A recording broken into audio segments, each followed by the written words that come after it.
Apparently, Coachella is coming back, and without masks. You will be free to dress the way you want at Coachella, which anecdotally I think is like a combination of glow sticks and feathers, I think.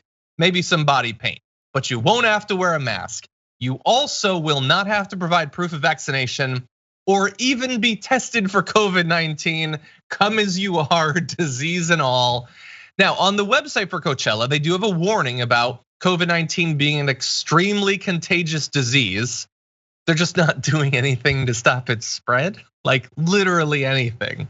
So anyway, they're saying that the rules could change in accordance with public health conditions.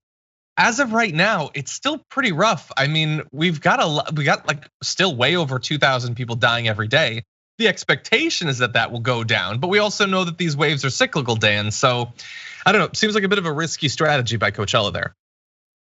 Yeah, we know these waves are cyclical. Coachella is going to take place in late April, so I think they're betting on, okay, it's the spring. Usually these waves haven't been as severe and intense by that point. They're kind of subsiding, and they're balancing the difficult economics of the music industry makes most of its money, unless you're a record label or a streaming platform, from touring, from concerts. And so the fact that you haven't had artists being able to tour and go on these shows and go on these big festivals like Coachella, some artists, like the ones who stream a lot, have been doing really well. Others have been struggling because they really need these concerts to survive.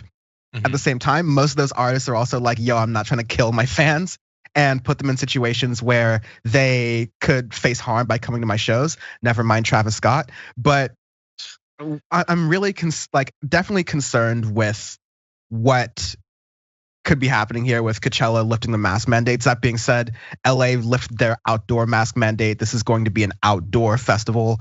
And so I think Coachella's like, okay, there will be, I don't agree with this, but I think they're going, okay, one day there will be a point where we don't wear masks outdoors at music festivals again. We want to get to that point as soon as possible. Maybe because they don't want to actually enforce all those different people getting vaccination requests, and because it's too hard to do. But it's definitely seems to be a large uncalculated risk on their part, considering that we're very much still in this pandemic, considering there's so much about COVID and long COVID that we don't understand. So I'm definitely a little bit cautious, even though I am a weekend 2 pass holder.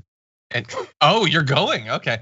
Yeah, and like, yeah, it's outside, as he said. So let's bear that in mind. It's outside, that's certainly something. And by April, maybe the case counts will be much lower. Maybe that'll be good. And obviously, like, I'm not crazy. I don't want us to be, having to worry about this forever. It's not like it's gone now. That's all I'm saying. And there's a couple of months, maybe it'll really go down. And by the way, just because you're not obligated to be vaccinated, tested, or wear a mask, I would remind you, you can still do those things. You can get vaccinated before you go. You can get tested beforehand. I think that's a very responsible and nice thing to do. And you can still wear a mask. And by the way, of all of the places in the world, other than maybe the Met Gala, isn't Coachella like the best opportunity to do a really cool mask? Like with feathers and color and sequins on the outside of it. Hopefully it's still an N95 on the inside. But like, this is a great opportunity to accessorize with a mask. I would advise them to look into it. And make sure the mask is culturally responsible as well, because that's a little bit of an issue with Coachella. That's asking way too much of Coachella attendees. It is definitely going to be offensive. I'm gonna say to First Nations individuals. That's probably who's gonna get hit by this, so I apologize in advance.